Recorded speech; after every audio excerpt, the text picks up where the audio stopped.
Welcome to the Don't Count Me Out podcast.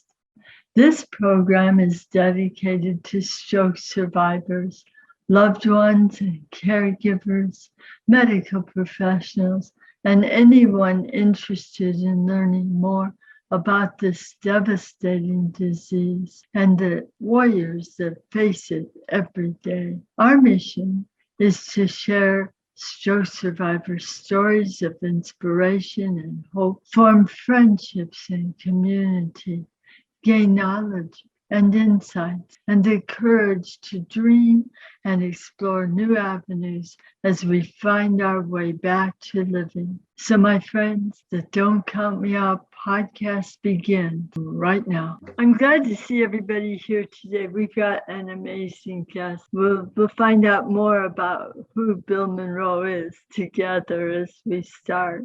So, Bill, why don't you tell us a little bit about when you had your stroke? Was June 3rd, 2017. It was a Saturday, and I kind of woke up at about 7:15 in the morning. And if I'm up at 7:15 on a Saturday morning, something is already terribly wrong.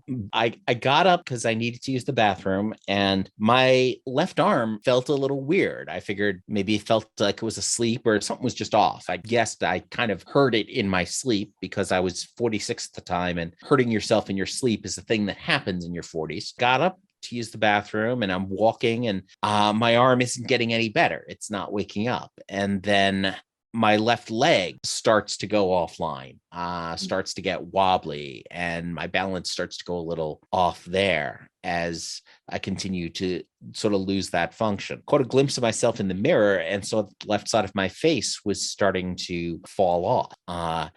And at that point, thinking this is probably not good. And then somewhere in the back of my brain, I remembered a viral video clip from about 10 years earlier, which showed a reporter on air having a stroke. Suddenly it was like, she lost the ability to speak clearly and was just speaking in gibberish. And then she fell down. There was a lot of talk about that being a stroke. And so suddenly stroke was in the front of my mind. It's funny how the brain works and just sort of throws those things at you. So I made it back to the bedroom, woke up my girlfriend and told her, I think I need an ambulance. She recognized I was having a stroke, called 911. Paramedics showed up, and I spent the next month in the hospital. They took care of me. They were doing a great job.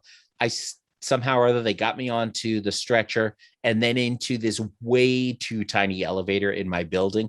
I have no idea how they managed to squeeze us in there. It was two paramedics, my girlfriend, myself, and the stretcher. They just broke the laws of physics, I think. We get downstairs and they start wheeling me into the ambulance, and they say, so which hospital do you want to go to? I'm thinking, well, I'm not sure why you're asking me. My brain is actively dying right now. Am I in the best position to make these decisions? But I said, but then my brain was like, well, my girlfriend had surgery at Swedish a few years before and she didn't die. So that was good enough for me. So I said Swedish, and they took me right there. It was interesting. We get out of the ambulance. They sort of pause briefly in the lobby. Somebody puts a bracelet on me. They stick like 3 or 4 IVs in me. And then it was just right into the CT scan. We scanned that. And then it was go wait in a private cubicle in the ER. Everybody's asking me all sorts of questions. When was the last time before your symptoms and all of those types of things? They're going through all this. Then they have the ultrasound tech come in who does the ultrasound examination of my heart. Turns out my heart was not pregnant. And then she does a bubble test because what they're looking for is a PFO, which is a hole between the right and left side of the heart that can allow clots to bypass the body's filters and go straight into the brain. Roughly 1/3 of the population has this hole in their heart.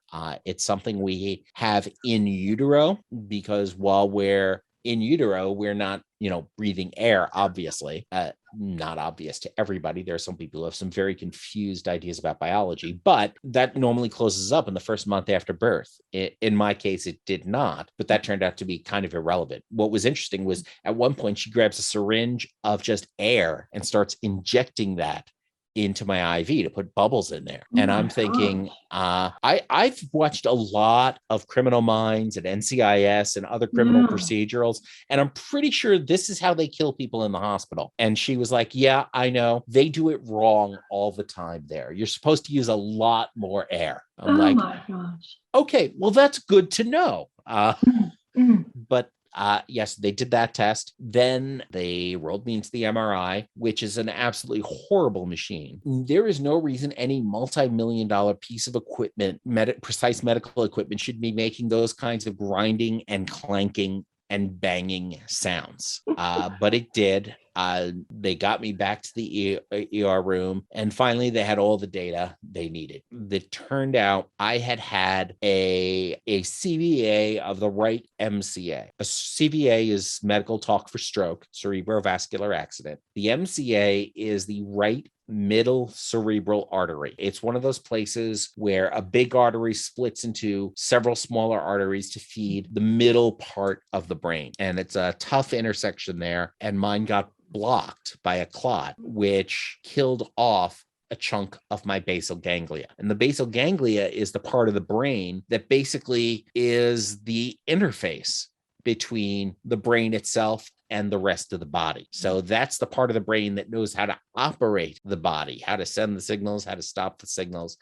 And mine, the right side of it, a big chunk of that was now dead. Now, because I was a wake-up stroke, my last known good, I woke up with my symptoms at about 7:15. My last known good time was about 1 a.m. So more than 6 hours before my symptoms, which immediately put me outside the window for things like TPA, which is the clotbuster medication. And at that point, thrombectomy wasn't really an option due to the details of my stroke. So there was nothing they could do. So when we talk about fast and be fast, anybody who's having a stroke, you got to get there as quickly as possible. Because if it's a clot and they get you there within the first 4.5 hours, then you can get out potentially with very few deficits. Didn't happen for me. That afternoon, then they rolled me up into a private room on the 5th floor of the hospital, which was basically the neuro floor. Had some wonderful nurses there. They were absolutely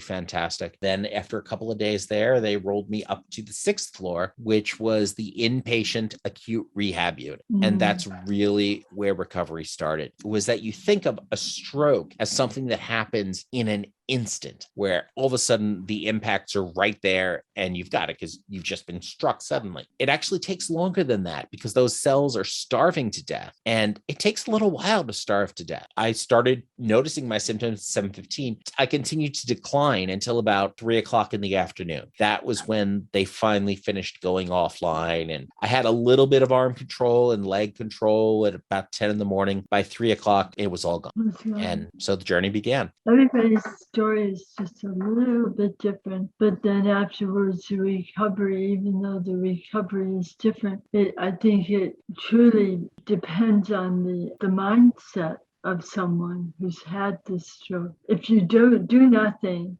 that's the result you're going to have. If you try and it doesn't respond, then you know you've given your best. But if you try, you may end up being even better in some way. So you just have to give it everything that you have. Absolutely. The thing about the right mindset, and it's not just a positive mindset, it's an action-oriented mindset, a focus on doing the work to get what needs to be done. The right mindset, I think when we talk about mindset and positive attitude and manifesting and whatever we want to talk about, there's a perception of a lot of folks that, oh, you're just thinking good thoughts and expecting results. And it's like, no, that's not how that's worked. The right attitude makes it possible to recover. It doesn't guarantee recovery. It doesn't guarantee you'll get results, but it makes it possible. If you don't have the right attitude, if you don't have that action-oriented attitude, if you're not willing to do the work, and if you don't have that positive approach that, yes, I can do this, I guarantee you are not going to recover. You're not going to get better. The right attitude is necessary, but it's not sufficient. When you had your stroke,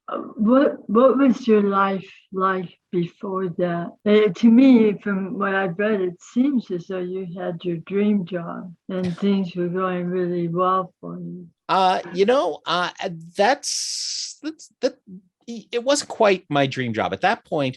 I had my stroke 9 months after I had been laid off from Microsoft, and so I was actively job hunting at the time. Now what I was doing at the time is I wasn't just job hunting, though. I was doing other things. I had already launched a podcast a few months earlier called 2-Minute Talk Tips, where I help people become more effective public speakers in as little as 2 minutes a week. Each show began with a 2-minute actionable tip to be a more effective speaker. And then we had a longer 30, 45-minute discussion about public speaking in general that went into things in a lot more detail. But the reason I started that show, it had always been part of my layoff. See, I had been working in the consumer electronics business since 1998. So I had long time in this industry. And if you're in the consumer electronics marketing business, you've got to plan on being laid off at some point. And it's good to have a plan in place ahead of time. So you can start figuring out what you want to do. Part of that for me was to launch my first podcast. And one of the reasons why I wanted to do that was I figured, look, if I'm going to be in a job interview and somebody asks, so what have you been doing the last 6 months? If I just said I was getting caught up on Netflix, that's not the best answer. But if I could say instead, I acquired this new skill, I developed all this content to sort of make the public speaking experience in organizations, in companies, just a little bit better. Well, that becomes a much more powerful and compelling story. So I was already working on that, and I was just sort of trying to figure out what is the next phase of my life going to be? What is this next opportunity? And I had all sorts of plans for the summer. I was going to get out on my bike and travel all around the city and learn all sorts of neat things. And of course, all of that suddenly changed, sort of refocused me in a hurry. But I was living with my girlfriend at the time, still am, and she was absolutely fantastic. So, I mean, that certainly makes things a lot easier and a lot better as I was going through this experience. Basically, my title has been trainer, but really it's all been about product and brand evangelism, helping people to use and love technology products and services, whether that was computers, that was going to be software, and really just helping people to get comfortable with this and figure out how they can use these tools to make their lives better. I think I need to talk to you more often.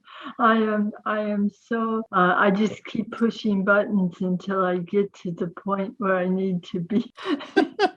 However you get there is what matters. Yeah, sometimes it works, and sometimes 4 months later you're going, but I know I can do this.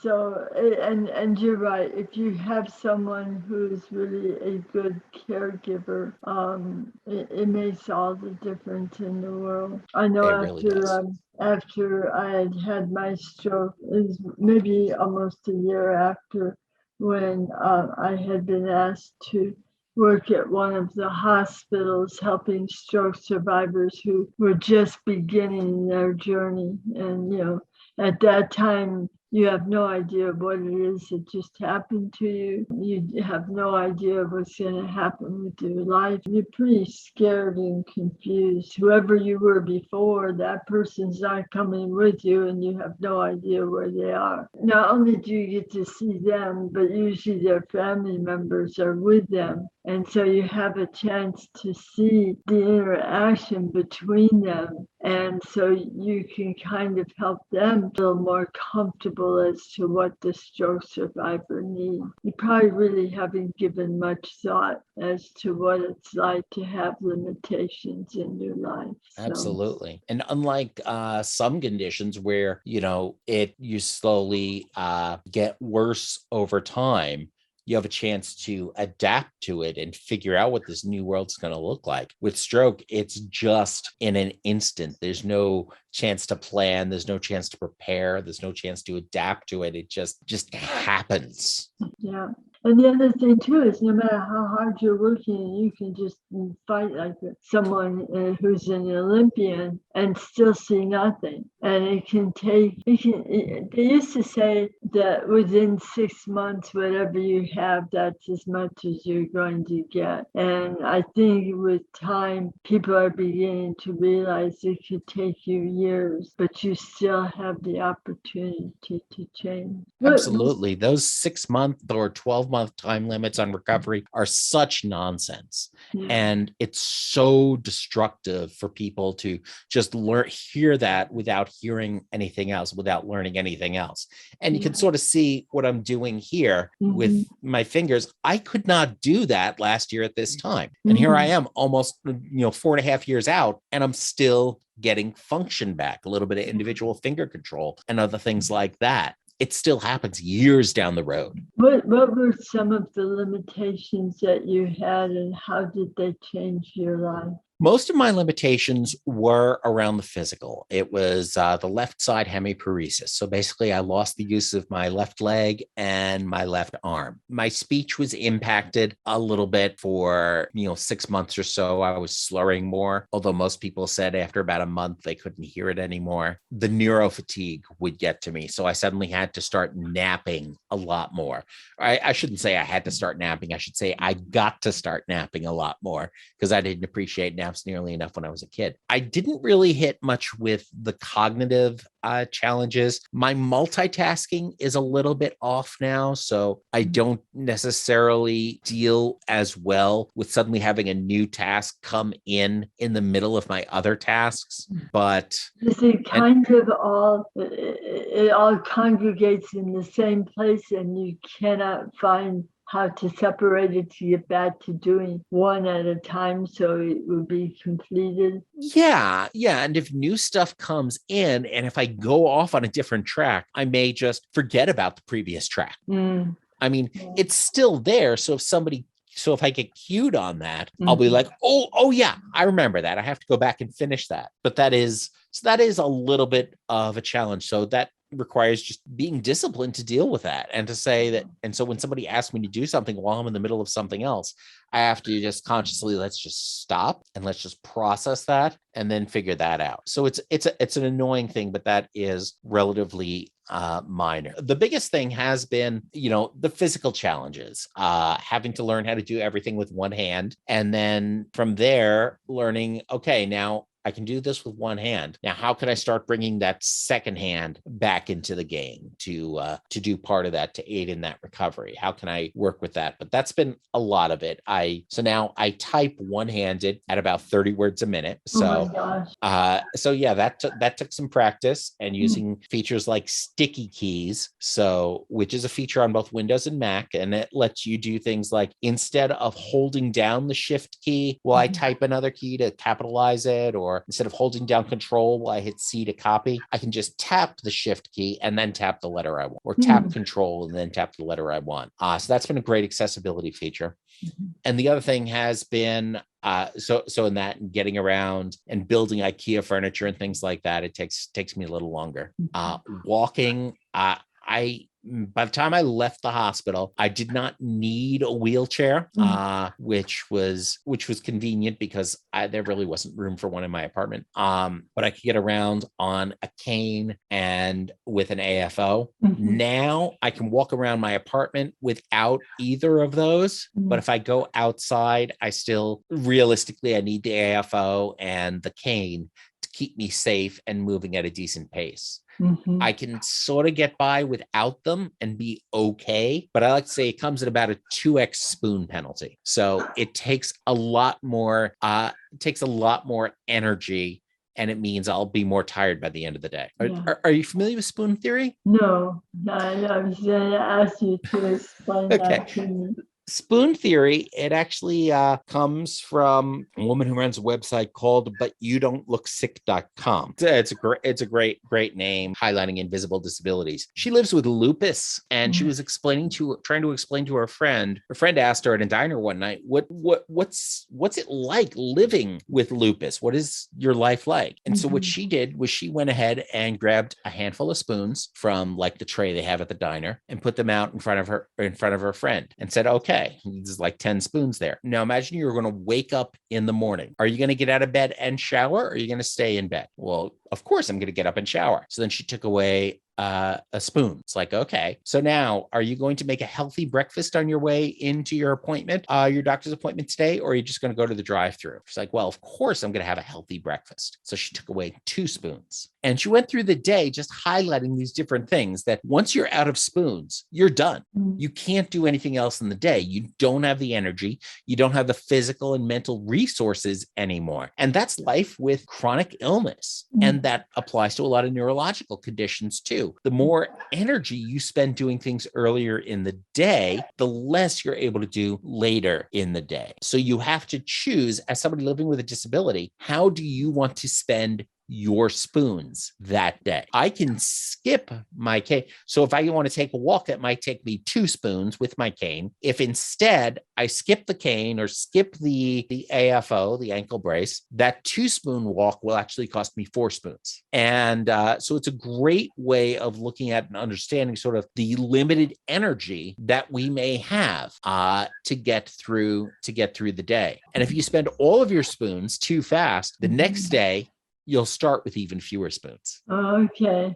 So it all cascades around. So it's a great way to help folks who don't live this life to understand sort of a little bit about what we go through. And that's why you'll see folks with disabilities who sometimes see the community referred to as spoonies. Okay. Now, if I chose to eat my breakfast while I was taking my shower, would I just use 1 spoon? I think that would actually consume even more spoons, I think, because when you're in the shower, now you're eating, you're trying to keep your food dry so it doesn't get shampoo in it. So now you're spending a lot more time doing that, and so you're complicating it. Yeah, exactly. And you're trying not to fall over, and you're trying to do all of this other stuff. So that will come with a penalty. The thing is, going through the drive-thru at McDonald's, that costs fewer spoons. Long term, it's probably not the healthier solution, but it helps you get through the day. It's like, when you're talking about using the shower, you know what? If you use the shower chair, that's going to cost fewer spoons than if you try to stand the whole time. I had trouble with being angry for a while, having things taken away from me. And my way of combating it was I gave myself something that I didn't do before I had my stroke, because I really believed in eating healthy and exercise. I didn't smoke, didn't drink, any of that stuff. But afterwards, when I got home, I was eating Burger King, their sandwiches, probably 4 times a week, just because I could and just to be defiant. And I did that for about 2 or 3 years before I finally went, do you really want to continue doing this? It's not the best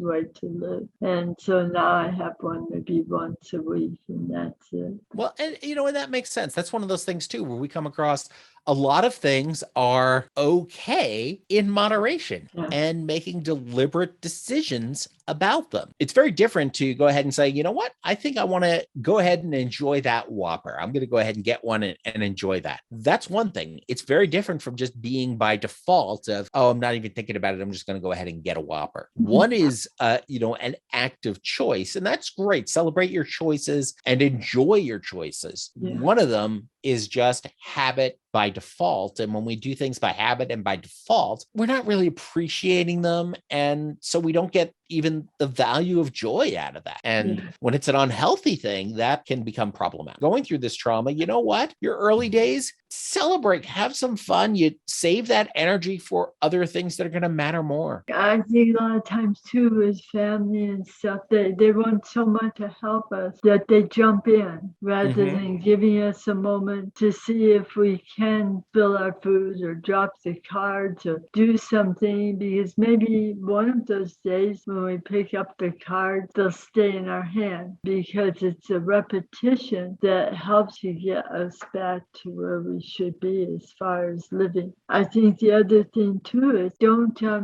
and don't count us out. Let us be a part of the family. Even if we are in a wheelchair and have to sit back a little ways, let us be close enough to enjoy the conversation. Even though we may not be able to participate, like you say, with the cognitive, a lot of times we can still absorb and just enjoy it. All people want to do what they can to help someone in a situation where they're limited, but they're just not quite sure exactly how to approach it. And rather than us becoming defensive, if we just direct them or let them know what would really be helpful, I think that's kind of a win-win situation for all of us. Let me ask you this.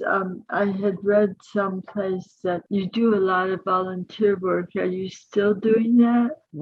I still run the Seattle Young Adult Stroke Survivors Support Group. We have been meeting virtually for more than the past year due to COVID, hoping that as this pandemic wanes further, it'll be safe for us to find a new meeting place and start meeting in person again. So that would be awesome. And it's just really powerful to get this group together. And then I've also been, so in addition to doing that, I've done some speaking for the American Heart Association in the Seattle area, as well as doing some things with the hospital where they treated me. So it's really been about just trying to figure out how can I help others? How can I help others in this journey as part of this path, as well as doing the broader community outreach. And I think where I know you've done a lot of great work with going out and visiting folks directly after their stroke experience. And that's one of those things. Everybody has different types of things that they can do and that they're comfortable doing. My focus on my stuff has been more the organization and still working at the platform level to try and make sure people stay aware of this.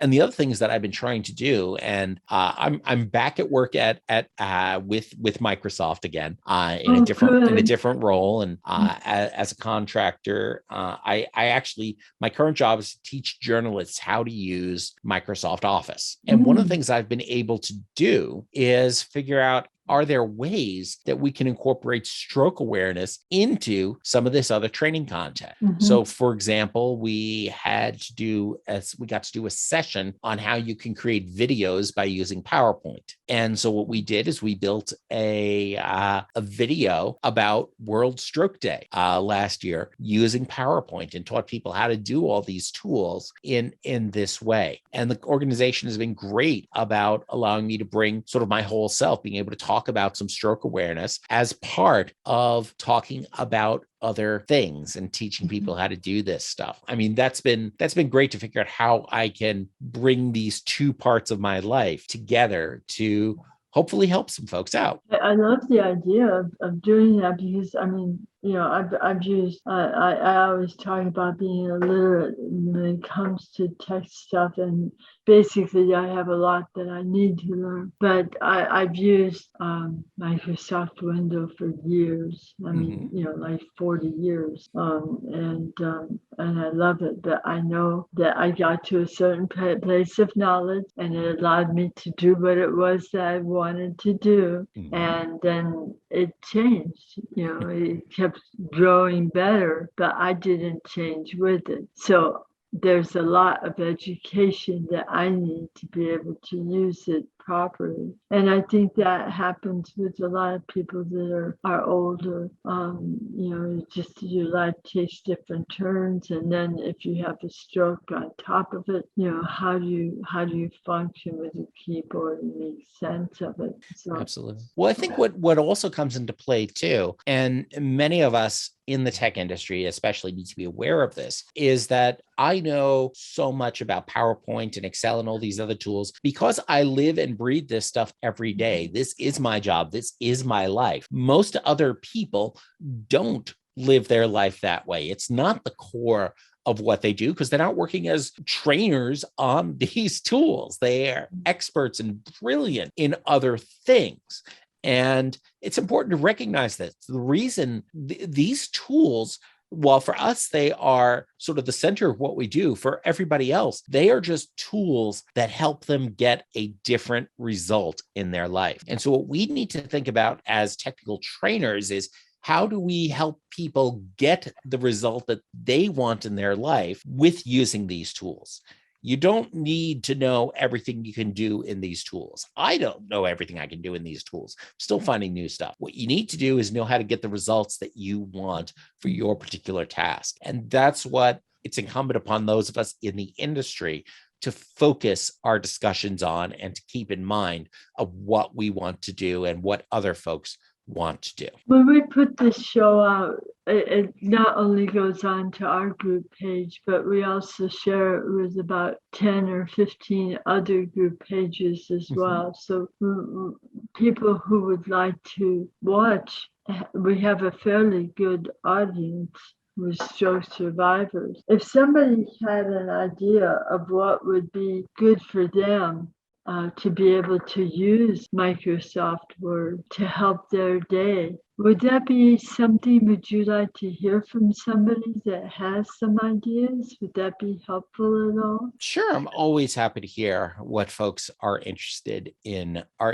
doing. And if possible, to point them to some resources about stuff that they can use. And I actually, one of the things I've done also is in my job at Microsoft, I've actually created a series of 90-second videos that teach you how to do different things and different tasks within Word and PowerPoint and Teams and all these other things. Always happy to get these questions, and hopefully I can answer some of them or point them to other resources, or at the very least, one of the things that's very important for me to know as a trainer is, what is it that people are trying to do? And a lot of times it's those types of questions. One of the things I coach speakers to do, and I've talked about this on the old show, the 2-Minute Talk Tips show, is that after you do a training session or after you do a talk, write down every question that people asked. Even if you answered all of those questions, even if they were just the very basic questions you get every time, write it down, because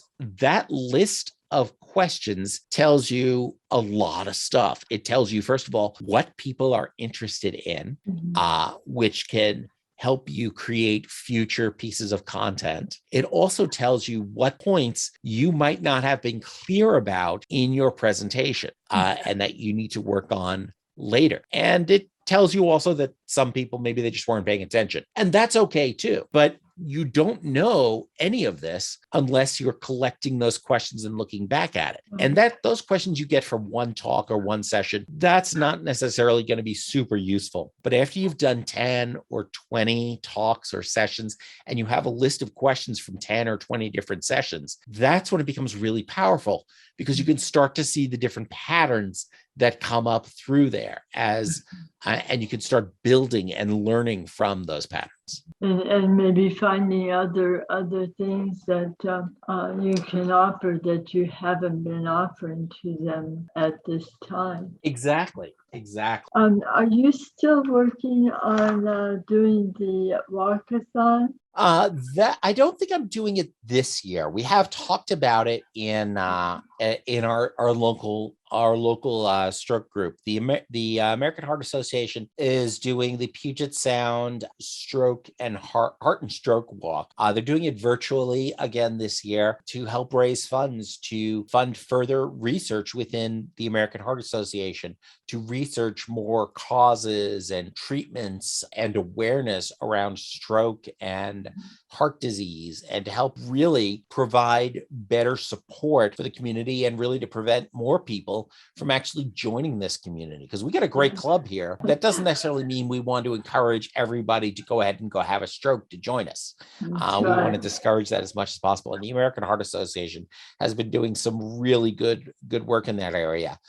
Here we are in mid-October, so we are getting towards the end of that season. But this is something they do every year. It's a great opportunity to raise funds. And if your organization does matching contributions, a lot of larger employers do that. So you could actually generate even more funds by participating in these types of things and by bringing it forward. Also, I know Facebook has a wonderful integration with fundraisers that makes it super easy for folks to contribute on behalf of you through the various walks and to raise money through Facebook that way. And when you do that, Facebook does not currently take a cut of any of those donations or contributions. And I don't think they will going forward. So that simple integration is another great way to do this and to share your efforts. So what I encourage folks to do is find the American Heart Association chapter for your community. And you can just go to heart.org to start looking for that, to find the latest one and figure out, is this how you want to work with the organization? Is this the best way to support that in your own local community? And they're great folks to engage with as well. And when are they having the walkathon, the virtual? Has it already taken place? Each chapter runs a different one on a different day. So a lot of them have passed for this year, but now that just means it's time to start planning for next year. That's true. World Stroke Day is October 29th. World Stroke Day is October 29th. That's by the World Stroke Organization. And that's really going to be all about raising awareness and sharing stories and helping people become more aware of just what's happening with stroke. They often have different resources that you share, whether that's going to be banners or photo frames. And I think in the past, Facebook has even had custom frames for World Stroke Day that you can add to your icon. And it's really just a great day to go ahead and share your story, whether that is going to be sharing it on your personal social media to help more people become aware of what can happen, or depending on your work environment. In the past, I've shared it on internal company chat message boards. My story, this happens. You need to know to be fast. Look out for sudden changes in balance, eyesight, facial droop, holding both arms out, sudden changes in speech. See that? Time to call an ambulance. That's very good information for everybody. And I think as this gets posted, and whenever this gets posted, and for the days afterwards, go ahead and comment and tell us what your World Stroke Day was like. What did you do anything? What did you do? How did people respond? I'd love to hear about that. One of the things that we started doing maybe about 6 or 7 months ago was we made up little bracelets. It says on one side, it says Stroke Survivor Strong, and then on the other side it says Don't Count Me Out. Absolutely. I have one sitting over on my bookcase right now, which is normally it's right next to this. So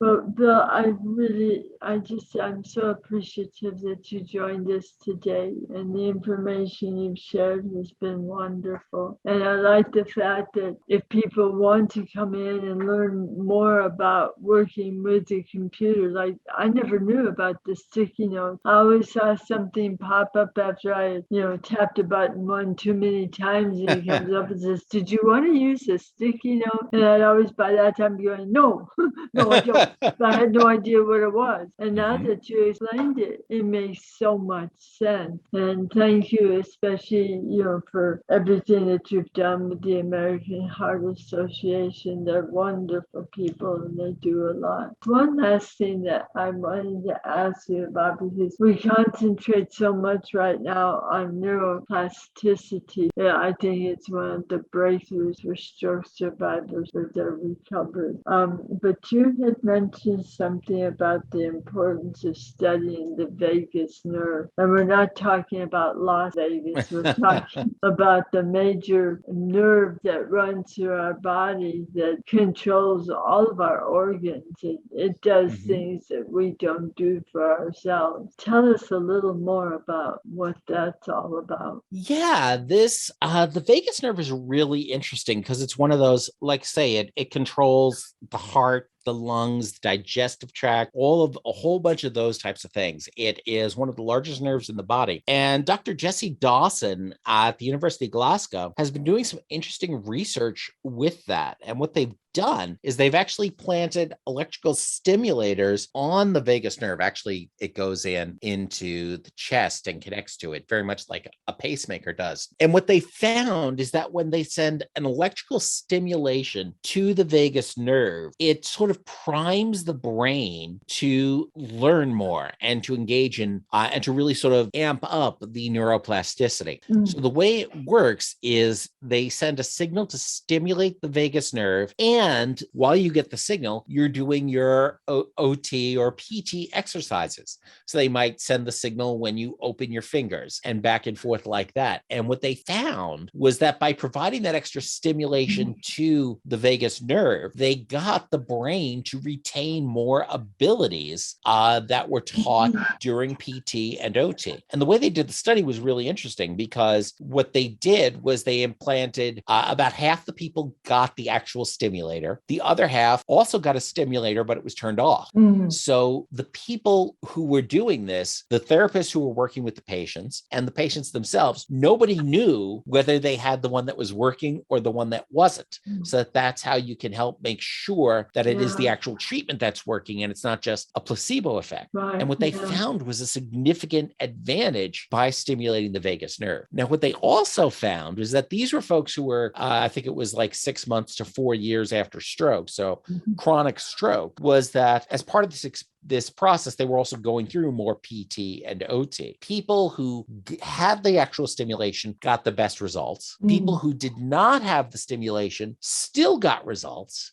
People who had no stimulation and no extra PT and OT did not get results. Just doing more exercises years later can still help you get results. So that's the number one big thing. Number two is, if you have this stimulator, you can get even better results. And it's really fascinating to actually see those results. And it was great to get to talk to Dr. Dawson on the Strokecast about his research. There's so much that's coming out right now, and it makes me very hopeful for other people. I was in about the same situation as you were. The place of my stroke was way within my brain. They couldn't do anything. It was hemorrhagic. And so I basically had to tough it out, and I either lived or I died. Anyway, Bill, thank you so much for being on the show. I'm so grateful that we actually had a chance to meet face to face, and hopefully in the future we'll have you back again. And if you get involved and do a real,